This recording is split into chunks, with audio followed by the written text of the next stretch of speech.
Yo, I would get like the biggest acne on the side of my nose on the day I decided to shoot this, but fuck it, let's hook it up. Yo, by the way, I do curse in this video, so expect to hear a few choice words. I'm not into social moralism or faux spirituality, so being selective about which words you use can't make you a good or a bad person. And if your concept of goodness is rooted in word segregation, then you might make for a good citizen, but that doesn't necessarily mean you're a good person. For the record, I wanted to shoot this whole thing on Facebook Live, but I realized there are a lot of story elements to it, and I have this tendency to go off on tangents, so I think it's best to kind of organize my thoughts so that it doesn't take me 8 years to tell this, alright? This video is basically about my experience going to heaven. I think I should start by mentioning that it doesn't just begin and end with me going to heaven. There were several events surrounding and leading up to that experience, and that happened post hoc that kind of reinforced the legitimacy of it actually happening. If you follow me on social media, then you should already know that I don't try to convince anyone or anything. If what I'm saying is true, then it should all make sense and fit and flow together with things that exist mutually exclusive of my account and experience, so there's literally nothing to convince anyone of. Either my reports, purported capabilities, and the products born from me stand up to critical examination and reality, or they don't. Plain and simple. Let me say this real quick too. When you can relive experiences in your mind, narrowing down which points are relevant to conveyance can be kind of tricky, because pretty much everything seems relevant to what you want people to take away from your stories, your accounts, your experiences, and your overall perspective. At least that's how it works for me. So I think it all started around 2005, 2006.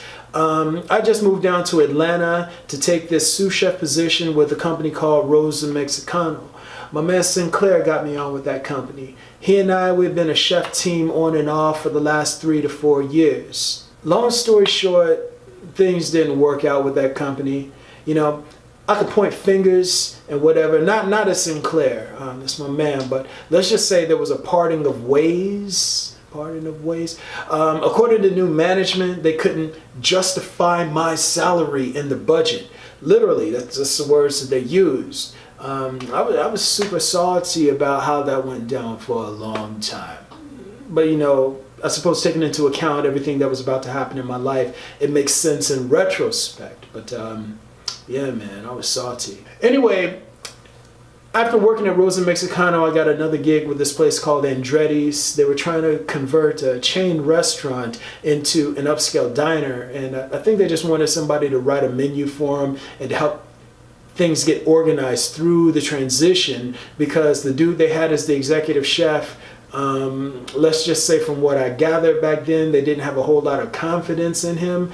But that situation didn't work out either. And I want you to understand something. It wasn't like I was bad at my job, because it's like, granted, I could be an insufferable asshole back then, because in pretty much everything I did, I was motivated by ego. You grow up believing and constantly hearing things like you're stupid or you're worthless or you're ugly, and you can get this sort of pendulum effect happening with your self-esteem, where in 1 second you're like a god-level genius, but the next you're like worthless and talentless and without value.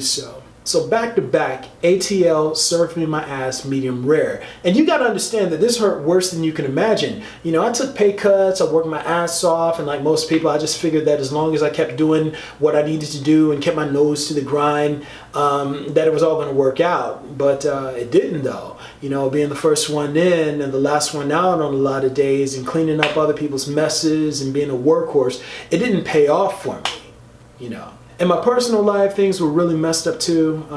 This girl I was dating back then, she had a drinking problem, and I didn't even realize it until we were well in the thick of it.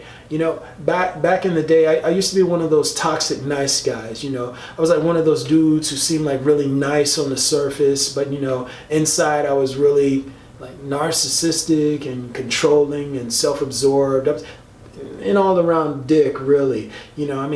she was in a bad way, but I wasn't there for her in the way I needed to be. But you know, my main concern back then with the people who I hung out with was how they represented me to other people.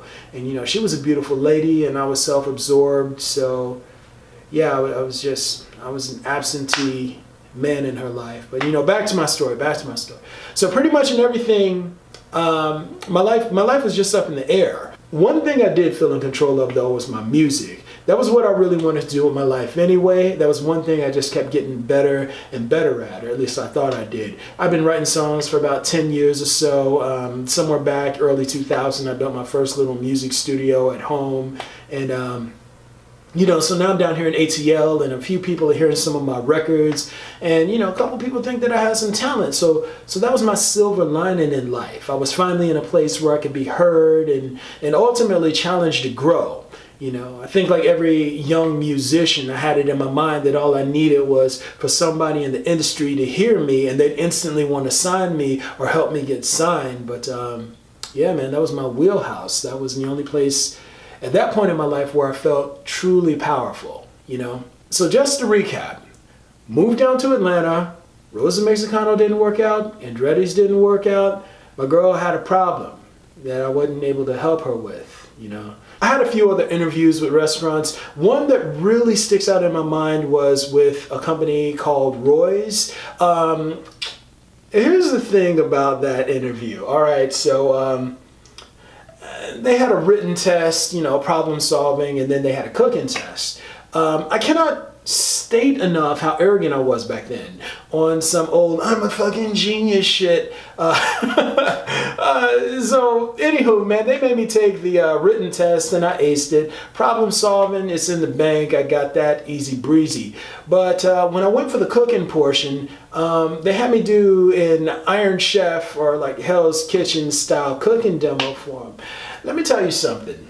I didn't prep for this shit at all. I didn't prep for it at all. In fact, a week prior to the cooking portion, they were like, yo, do you want to come in and get a feel for the layout of our kitchen? And I'm like, nah, I'm good. After I'd only kind of perused the kitchen in passing, after I took the written portion. But anywho, lo and behold, my shit sucked. It sucked. Let me tell you how bad I did. The appetizer was meh. The salad, they liked it a lot. But the entree, dog, I butchered that shit. Like, if Gordon Ramsay had to taste it, he'd still be cursing me out to this day. Even on my dessert, the cuts were sloppy as hell on the fruit. I mean, I think they gave my cooking a B, which in my mind back then might as well have been an F, you know. They offered me the job anyway because I scored well on the aptitude test, but I was so embarrassed by my performance that I never even bothered going back. But anyway, here I am off in Tangent City. This is exactly why I needed to write all this shit out, you know what I'm saying? So here I am moonlighting as this aspiring musician, and I ended up getting a daytime gig with this marketing company. They were a business-to-business office supply sales company. I think I found that ad in the paper. They specifically targeted or reached out to people who used to work in the restaurant industry. And I was so pissed with how the restaurant industry treated me in Atlanta that I was like, you know what, fuck it. I'm about to try something new. So here's where it gets really weird, right? So I was raised as a Jehovah's Witness. Nothing against that faith system.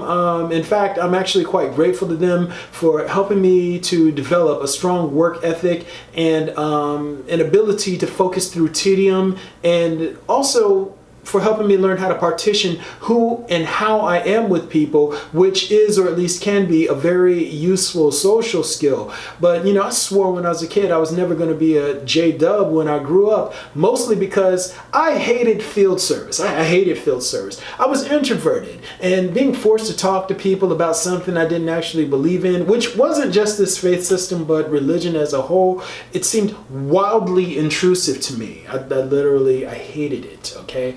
But, you know, funny thing about the universe, though, when you don't learn a lesson the first time through, life has this way of kind of circling you back to the lesson you tried to skip over. So the only gig I found within that time frame was basically me going door to door in a suit and tie, wearing a book bag, and telling people how I could save them money on office supplies.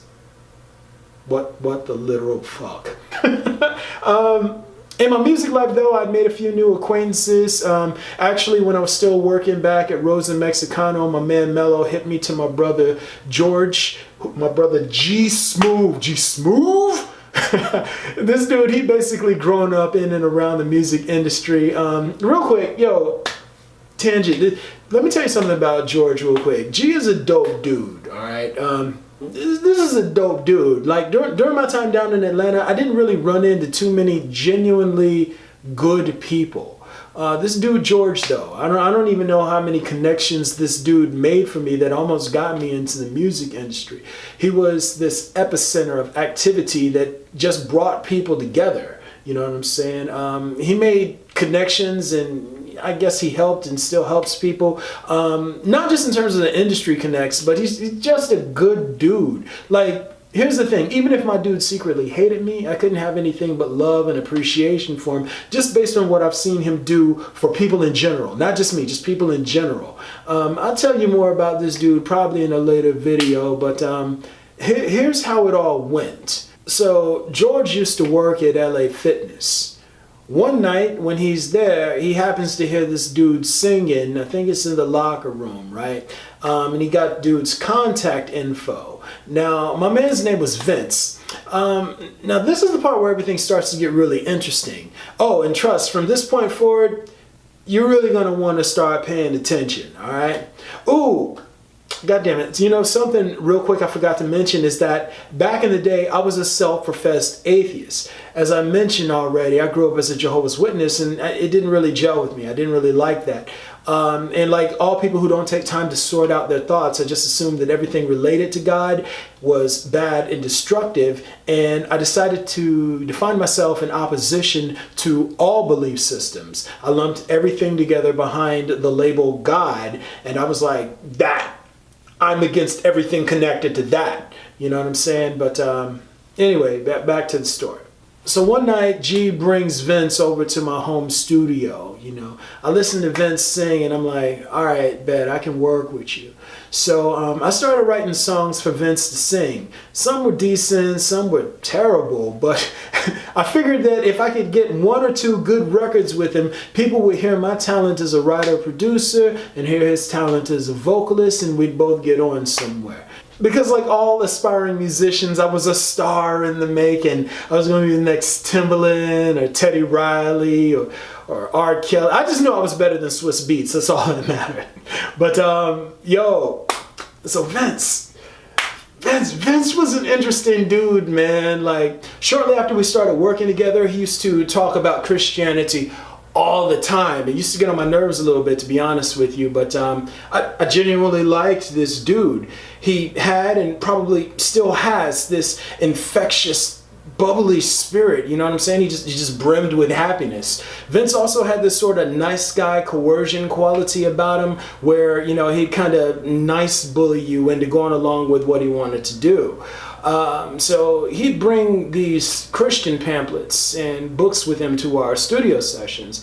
And mind you, I'm a little pissed because it took him forever sometimes to learn some of my material. It seems like we'd spend entire days just trying to get one line right, you know, and in my mind, I'm always like, dude, you're always bringing all this extra stuff with you when you can barely do the things that I'm asking. And look here, it's like, you know, granted, I gotta be honest, I can be kind of particular sometimes, so him not always being able to do the things that I ask isn't all on him, you know what I'm saying, just so we're clear on that point.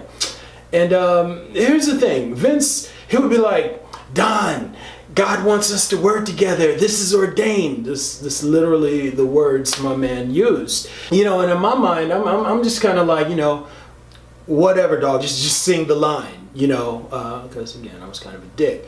But no, that's just how it went. You know, Vince would come over and we'd start our sessions, you know, sometimes with prayers and him reading his, you know, his little texts. And, you know, I just went along with it, hoping that it would get him in the right frame of mind to record the songs. And just so you know, You know, I was working with Vince through my transition from Andretti's to that marketing company. Okay, let me tell you something about that marketing company. That shit wasn't no joke, man. It was all commission, and the job was you had to walk into business offices and try to sell them products, you know. And the thing is, in a lot of places in Georgia, it was considered illegal to do business to business sales unless you were licensed to. And by the way, I grew up in Ohio. I never experienced real racism until I was down in Georgia. Yo, here's a challenge. You want to see how mentally tough you are? Why don't you try being a black person doing business to business sales in the South? That's an easy way to find out how tough you really are, because you know, when people tell you to get out of their offices and businesses, there's always a little something extra insinuated in it. I remember this one lady, she was like, "You are not welcome here. You need to get out now." And I was like, yep. See, there's some extra shit going on. I'm just gonna go. You know what I'm saying? And just so we're clear here, it wasn't always like that. You know, like there were some weeks and months when I was really successful with it. And honestly, I'm very grateful to both, you know, that marketing company and to Jehovah's Witnesses for helping me learn how to face rejection, hard nose, and to present things I don't always have full confidence in. I couldn't have imagined how it would all come together, you know, down the line, leading up to the present point in my life. Well, back to me, Vince, and the marketing company. Again, Vince is the diehard Christian, and you know, I work business to business sales. One day after a particularly shitty day in the field, both Jehovah's Witnesses and the marketing company refer to door-to-door work as the field, but I was just sitting in my car and I was beat. You know, I just had too many angry no's. No sales. I was questioning what would become of my life. You know, it was 3:50 on the clock. I knew it was 3:50 because I was counting the minutes till 4 o'clock when I could just go back to the office and turn my numbers in, my tracking sheet, 0 sales and whatever, and go home. You know, well, that's part of the reason I knew it was 3:50. Let's just say something else was making me fixate on the clock, but we'll get to that in just a bit. Finally, we get to the good stuff, all right? Vince calls me on my cell at 3:50 on the dot, and he says, "Don, I'm gonna make this real quick. God has a message for you. He said he's going to send people and signs your way and to just accept them when they come." And, you know, in my mind, I'm like, whatever, man. But, you know, because at this point I was just so tired and I was ready to go home, I just kind of went with it, you know. I got back to the office, turned in my numbers, told the boss I was sick, couldn't stay for evening meeting, and went home. Funny thing happened that night though. I had a dream which was really strange for me because I don't dream too often, but in that dream I was back at my family's house in Ohio, and I was standing outside of it and the skies were cast gray. And you know, I walked into the house, I went up the stairs and went into my old room, and I found all my family huddled together, you know, in fear. They had just lost the concept of God. The entire world had in this dream, and it was me, the non-believer, who stepped forward and said, you know, "Don't worry, y'all, God is real." Yeah, man, and I remember that with laser precision. But so the next day I go into the office. I got paired with my man Nas. All right, now Nas didn't have a car at the time, so we worked together that day. My first impression of Nas was that he was hood, and I want you to remember I was a really narcissistic asshole back then. And you know that here's this other black guy in the office. I assumed we got paired together because we're black and la la la, you know. So anywho, me and Nas, we started riding to our territory. Pretty early on into the ride, Nas fires off the question, "Do you believe in God?" And I'm like, "Man, fuck no." And me and bruh just went to town, tearing religion to shreds all morning long. Surprisingly, of course surprisingly to a narcissist, this dude was fucking brilliant. And I was like, well shit, This turned out to be much better than I thought it was going to.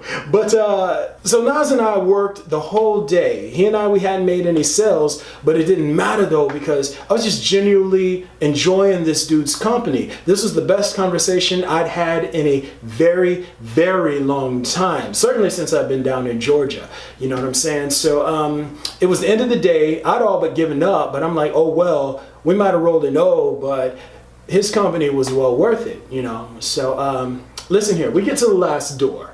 All right, it's a church. And churches are or can be like gold mines in that industry. You know, I really didn't want to knock the door. I was really just ready to go back to the office, but I didn't know Nas like that. And see, the company policy was see every door.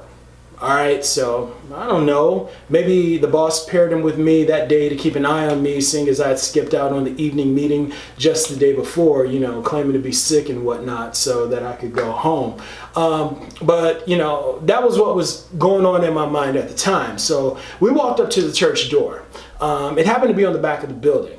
First of all, the entire parking lot, it looked empty with the exception of what appeared to be an old truck down the lot and to the left. I can't recall if we knocked or rang, but as we were preparing to walk away, you know, a man answered the door. You know, he was dark skinned, he was short, he had a lazy eye. And again, you know, back in the day, I was a narcissistic asshole, so I was instantly put off by his physical appearance. But before I could even do or say anything, as he introduced himself, he kind of lunged towards me and shook my hand. I kid you not. You know, it was the strangest feeling I'd experienced to that point in my life. Somehow, by just touching this man's hand, it was like I knew him for lifetimes. It's like we were old friends connected through something I couldn't even quantify. That was weird as hell to me because in my worldview at the time, everything could be explained through measures, through science and controls. Anywho, dude invites us into the church and the church secretary is in the office. Nas steps up to make the sale first, you know. It seems like my dude wasn't really getting through to her. So, you know, I stepped in all smooth and debonair-like and I saved the sale, apparently. So we ended up selling her 4 toners for her LaserJet printer. But this is when everything starts getting like super crazy. So, you know, the dark-skinned short dude, he was kind of pacing around in the background. I really wasn't paying too much attention to him though. Then out of nowhere, something, actually the exact same thing that made me pay attention to the clock just the day before, took hold of me and made me ask the church secretary, who is that man? You know, because honestly, why the fuck would I care? But, you know, the lady, the secretary, she looks me square in the eye and she's like, oh, he's our prophet. And now I want you to keep in mind that me and Nas had just spent the entire day bashing religion and God. So there was this instant giggle that kind of happened between us. And Nas says, tell him to come in here and tell my future. And I'm like, just chill, man, just chill. Because I'm not trying to lose the sale. You know what I'm saying? But yo, I swear to God, this shit really happened, dog. Like, I literally just spoke to Nas about it the other day. And he and I, we hadn't actually been in contact with each other for years, but you know, he verified the story elements pertaining to him. So the prophet dude, he comes into the room and he puts his hands on my shoulders and he says to me, he's like, God has a powerful calling on your life. Your life is about to change in a major way. You're a musician, you cook, you sing, etc., etc., etc. And this dude starts kind of rambling off factoids about me. And again, I'm an atheist, pragmatic asshole back then, so everything, in my view, is reductionist, you know? Yeah, I'm a black man in Atlanta who's a musician, duh, is what I'm kind of thinking at the time. But what happened next is what really trips me out. Again, I don't know Nas that well, you know what I'm saying? You know, I just figured he was a sharp hood dude, you know? So the prophet went over to my man and said to him, he was like, what are you doing this for? And he was pointing to the office supply catalog. He said, "You were a manager at your last job, right?" And Nas was like, "Yeah, I was a project manager for what I think was a real estate development company." And the Prophet said, "And you just finished some school, didn't you?" And Nas was like, "Yeah, I just finished a certification course for project management." And I'm like, yo, that's ill. See, and it really tripped me clean the fuck out, because my shit would have been easy to guess just based on what and where I was. But with Nas's situation, the Prophet's insights had to be a lot more specific. So now the Prophet really has my attention. But then what he does next is something I still can't explain to this very day. He puts his hands on my shoulders again, and then he kind of turns me towards the clock that's up on the wall. And it's 3:50, exactly 24 hours after Vince had caught me. And the Prophet says, "God is about to send you people in signs, accept them when they come." Those are the exact same words Vince said to me the day before, verbatim. After that, he took me to the piano in the church, and we talked for a bit, but shortly after that, me and Nas, we were on our way. We split the sale. I made a new friend that day, and overall, it was just a good ass day, man. After my encounter with the Prophet, though, life started getting really strange, either through happenstance or pairing. Over the course of the next few weeks to months, I found myself in the presence of people from different faith systems who I spent sometimes hours or even days talking with and listening to. There were Christians, Hindus, Muslims, Sikh, Jewish people. We spoke of God, but never religion. We spoke of truth, but never sources. During this time, I started seeing images in my mind that I couldn't explain, and I didn't have any concept of things like visions or universal principles or astral projecting or any of that shit. So I don't know what to make of any of this stuff. In my day-to-day life, I'm still going to work. My home life with my girlfriend was deteriorating at a rapid pace. I still had music, but it wasn't moving fast enough for what I wanted or needed in life. Listen, there was a lot of stuff happening back then, but I wasn't broken by it. Growing up in some of the circumstances I faced as a child, especially when I was really young, what I was experiencing at that point in my life, it wasn't overwhelming to me. When you're abused as a young child, your threshold for enduring through stressful situations can be really, really high, especially if you're a considerably intelligent person. So these visions I started getting back then, they started getting more and more intense as time progressed. I'll be honest, there were several points when I started questioning my own sanity. I was questioning whether or not I was losing my mind. I remember one day during a particularly stressful week, I started wondering why all this shit was happening to me. I thought about it for a while, and I realized that everything started with Vince and his prayers and, oh, this is ordained talk and all this other bullshit. So, I called Vince up, and I'm like very reluctantly and sort of aloofly, saying to him, I'm like, yo, if this God thing is real, if it's real, then what do you think it wants from me? Yo, and I still remember Vince's words to this very day. Dude was like, yo, don't ask God what he wants from you. Ask God what he wants for you. And me being, the prick I was just kind of like, cool, whatever, man. So I want to say somewhere in the area of a week later, I'm in the shower. I'm really feeling the pressure from life, I was wondering how I was going to pay my bills, what to do about my girl, who I really just didn't have the strength of character to be better to back then. And I don't just mean romantically, I mean I wish I knew how to be something more than an enabler, but here I am, I'm in the shower. My head is under the water. I basically had it, I was tapped out, I was ready to tap out. I didn't know what was coming or going in terms of my living situation or why I was seeing all these images or concepts I couldn't explain in my mind. I knew I wasn't having a mental breakdown because my frame of reference was fully intact. Again, there was a lot of anxiety over a lot of unresolved issues in my life at that time, but it wasn't a level of anxiety I hadn't faced before or championed through, Anywho, so head is under the water. And I remember what Vince said, so in my most humbled state, I say to what I assumed was an audience and no one, what do you want for me?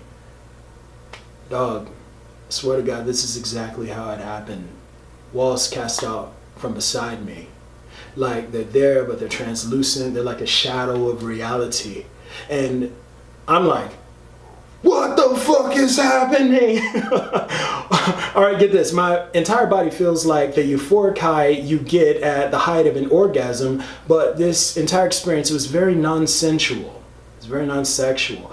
I was like, I guess it was like a super clean bliss. And I'm like touching my fingers together and I could see like energy ripples passing through them, and those ripples became ripples of bliss.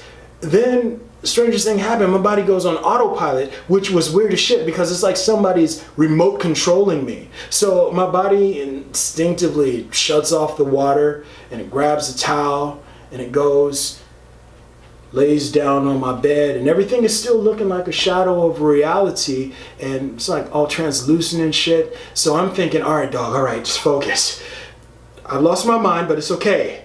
Let me get a fix on where and how I am and retrace my mental steps so that I can get out of this mental state or whatever you call it. Think, genius, think. So upon laying down on the bed, the room casts out again, and my body is still in the bedroom, but I was somewhere else. Almost instantly, I understood everything. I was in what I now recognize to be the principal realm of existence. How I got there, I couldn't tell you. Well, now I can, I guess. Apparently I was always supposed to go as part of this thing I allegedly am, if you put any sort of stock in that.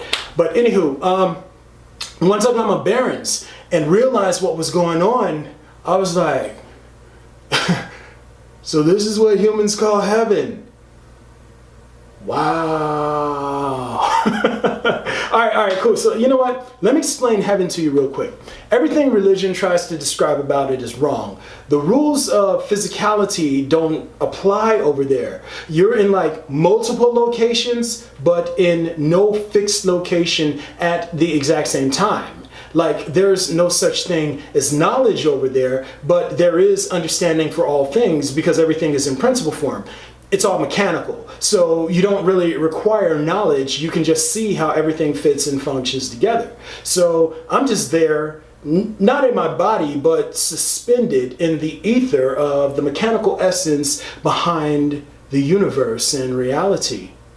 It's all layers and layers of binary, man. It's more kind of like trinary, if accounting for the state or condition of balance and or understanding. And then I guess if you factor in parasitism, it'd be like quaternary. But when I was there, in terms of how I understood everything, it was all in binary. As a matter of fact, when God popped up, oh yeah, because God was there and we communed, which as you could probably imagine for a narcissistic atheist was like super fun. But yeah, we communicated in binary. Get this. I told you the rules of physicality don't apply to that realm of existence. Like somehow I was like part of God's physical structure and being, but at the same time, it was separate of me and off to the front and the left. Yeah, so I asked God somewhere between 8 to 10 questions. I can't even recall which questions I asked because they were so irrelevant in the grand scheme of things. The only thing that mattered though was how God, communicated answers to me. Oh, and the fact that the only types of questions I could form in my mind all had yes or no answers. And if you read anything, any of my writing or watched any of my videos, you should know that all of my shit is pretty in depth. I don't do yes or no anything. Explanations, please. But yeah, man, all of my questions were somehow formatted in my mind so that they could be answered in binary terms, in terms of yes or no. Every time the answer was yes, my blissful state intensified, and every time the answer was no, it felt like claws were physically digging into the bottom of my heart. And I was in heaven for about, I want to say 12 to 15 minutes our time. You know, when I came back down, I was in total state of peace and bliss. I looked out of my window at the time, out at the sunlight, and I never felt a more calming sense in my entire life. Then I started getting more images and visions in my mind, one of which I shared as a Facebook post. That was the one with, you know, me and Nas in the room with God and the blue-green argument and whatnot. But I remember one vision I had that really stood out in my mind. In this vision, I was simply standing among men. Then I was soaring above men. Then I was outside of the planet. Then I was outside of the solar system. Then I was outside of the galaxy. And all of this is happening like in flashes. Then I was outside of the galaxy clusters and nebula. And then it's like I kept going further out and further out and further out and further out until I started to notice these shapes forming. And I was like, wait, hold, is that a kidney? And then I'm further back and further back and further back and further back until I see these organ clusters, and then, you know, epidermis, and finally I'm outside the body of an organism, and I'm like, oh shit, yo, the universe is an organism, get the fuck out of here, oh my God. Then I got, boom, came crashing back down into my body. But yo, so I want you to understand something about all this. During this time in my life, during the entire period of my life, going to heaven, all the preceding and subsequent events, I desperately clung to a state of disbelief. I figured that somebody like aliens or government agencies or somebody had to be working me over on some hidden hypnotism shit, or maybe I just lost my mind or something. I was basically looking for any out I could find, or anything that could lend structure and metric to everything I was experiencing back then, so that I could explain it all the way and get back to living the life I wanted for myself. You know, pursuing all the things that I valued in life back then. But nah, God, universe, or whatever you call it, had way different plans for me. Turns out I'm hosting something society commonly refers to as the avatar perspective. And basically it's a living intelligence that represents the body mind of the universe or whatever. It actually takes up residence in individuals every few generations or so. And according to what I've been shown, if that's what you call it, apparently I'm the avatar for this cycle. You know, throughout history, a lot of folks have claimed to be this thing I allegedly am. Still not trying to convince anybody of that, but if anybody actually knew what it entails, I'm pretty sure nobody would sign up for it. I suppose it's a good thing the universe didn't give me a choice in the matter on the front end, because if I saw the whole package beforehand, I probably would have hit the hills faster than you could blink.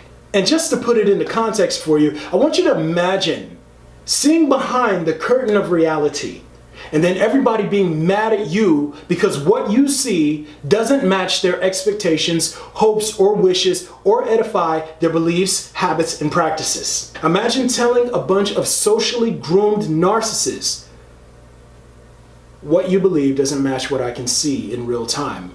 And then imagine not just your perspective failing to match and edify their expectations and beliefs, but then how you look and what you are not aligning with people's expectations. There is no easy part of it. This is work.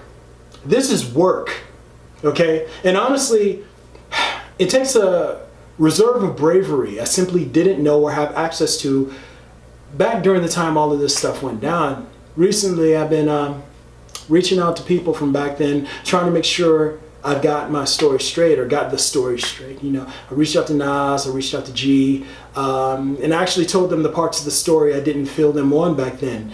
Yo, I need y'all to understand something real quick, all right? All of this was and in many ways still is very fucking embarrassing. Who are you supposed to tell this shit to? Your family, your friends? You know, I recently went to get a psych evaluation just to see if the old noodle was firing properly. And the social worker who was doing the intake process, she lost her shit. All right. It seems my account emotionally triggered her because there was some serious cognitive dissonance popping off. I kid you not. Just after I explained my experience of going to heaven to her and some of the events leading up to and surrounding it, which included me mentioning universal math to her, she abruptly and rather obnoxiously interjected, well, I think you've got some delusions and some hallucinations happening, and that this math you're seeing is probably in your imagination because I'm a Christian and what I believe. And I'm like, wait, what? And I didn't say this to her at the time, but you know, how does her or anyone's personal faith system factor into me describing an experience I lived through? I don't think mental health is a profession well suited for people who are deeply entrenched in confirmation biases. But then I showed her a snippet from Universal Math, the double helix structure. And granted, our session had run over a bit, but she became anxious to get away from me, like ASAP, you know. And listen, if this happened to a person who works in the mental health industry or profession, during the time I'm able to articulate my experiences and perspective with almost laser precision, then what the hell would I look like trying to tell people about going to heaven at a time when it was all brand new to me? Before I could even organize the experience in my mind or find the proper words to express it. Listen here. My ideal life is being on a secluded island somewhere with a woman I'm intimately and deeply bonded to. Traveling the world on my own terms and inventing shit and creating industries and whatnot. Just pursuing things that are of interest to me. I'm not looking for a spotlight.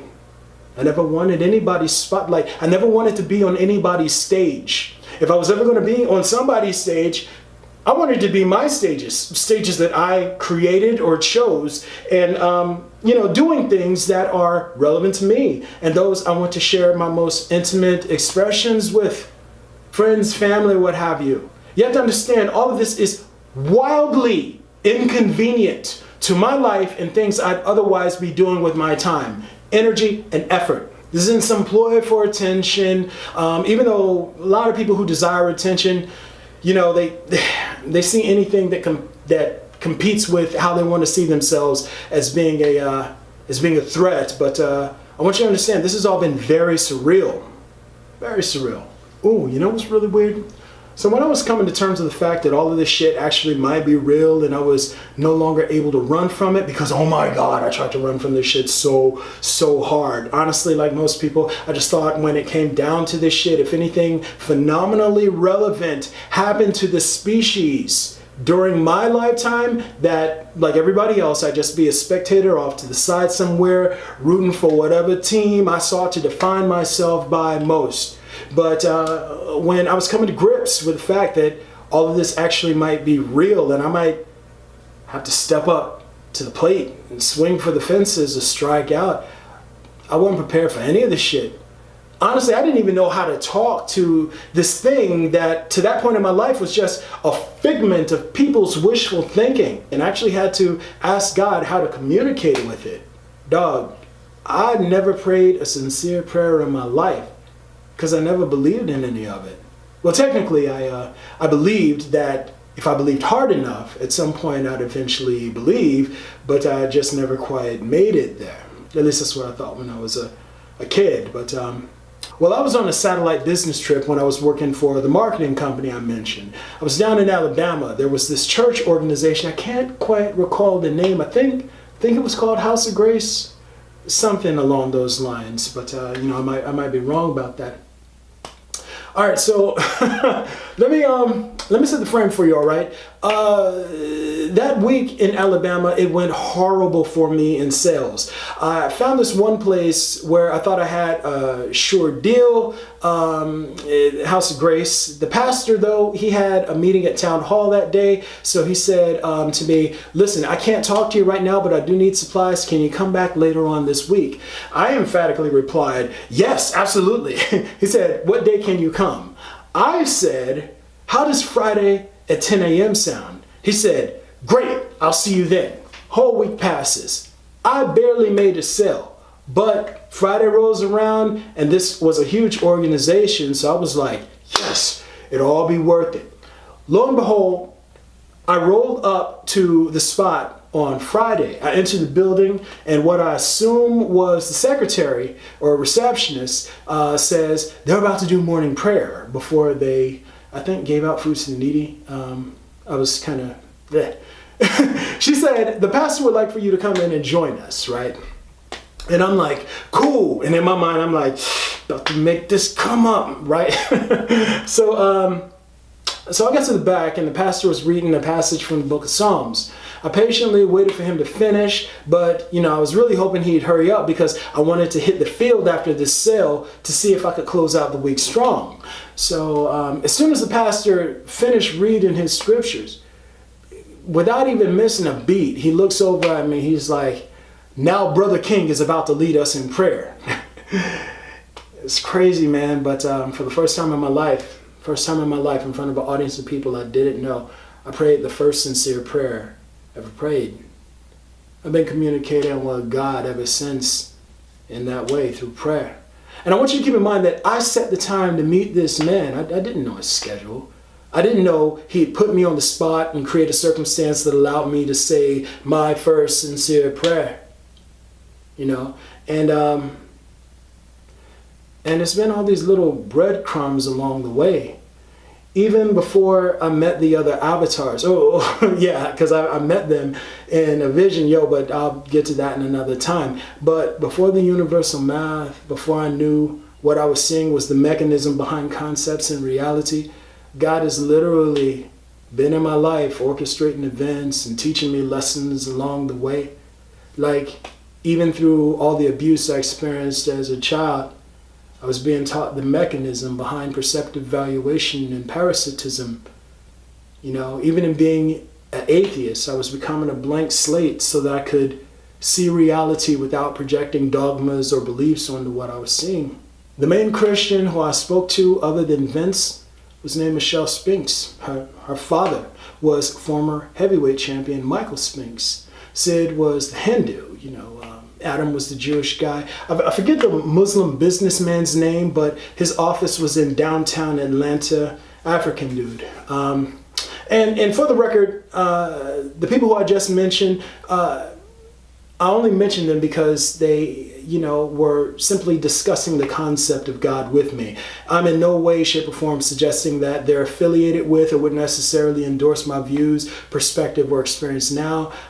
Easy way to say it is, talking to them helped reshape the way I had been viewing the concept of God prior to that point in my life. Funny thing happened. I saw Vince a few years after all these things had transpired, right outside this restaurant my girlfriend at the time had worked at. It was called Escorpion. And I was telling him about all the ways in which my life had changed and how he was the catalyst that got the ball rolling. Dude said he didn't even remember some of the events I was describing back to him. As it turns out, the universe wasn't only working through me, it was working through people who were there kind of guiding me through my period of disbelief too. So when all is said and done, I'm left with one question. Did I actually go to heaven? That's debatable. My experience is my experience. I can't, nor would I want to try to convince anyone of anything they couldn't investigate on their own terms. Okay, that's authoritarian thinking. I don't do that.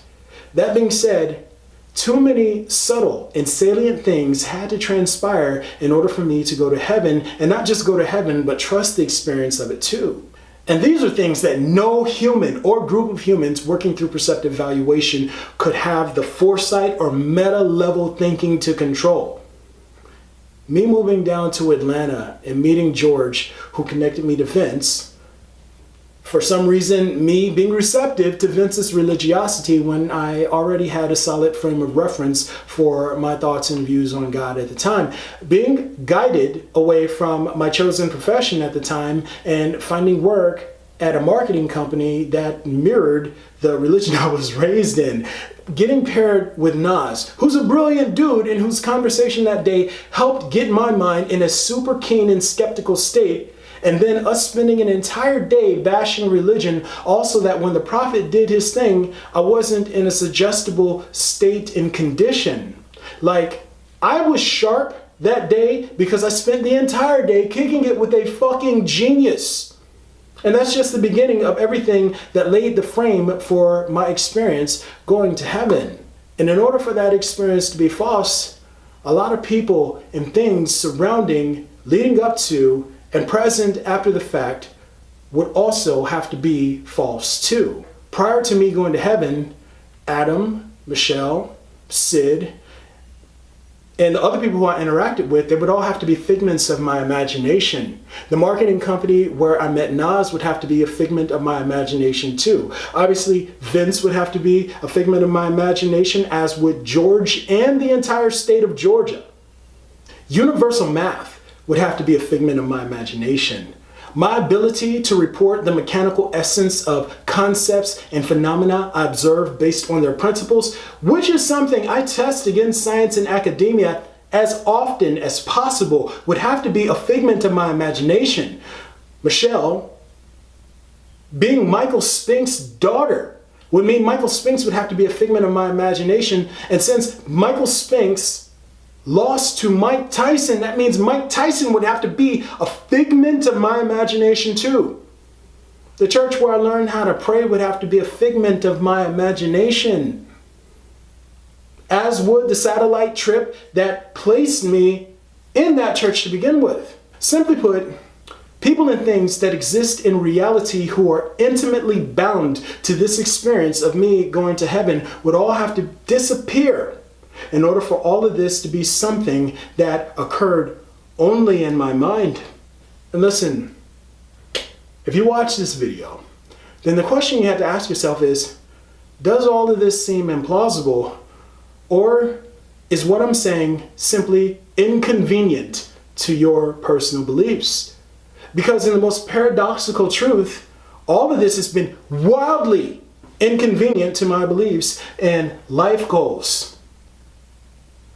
And through it all, through all of this, the same level of awareness and keenness, my mental clarity, the same mental clarity I'm demonstrating to you now in conveying all these events was with me the entire time. My mind was just as lucid in the heaven state and condition as it is now. No delusions, scrutiny, skepticism, organized thinking, qualifying all events and experiences and not attempting to elevate them to the level of truth or reality, and a strong desire to disbelieve anything that's convenient to my view. Even now, this approach to rationalization has never changed. In this video, I'm simply describing what happened. I'm not saying what or who's right or wrong. I'm just reporting a series of events. But listen here. I want you to do something.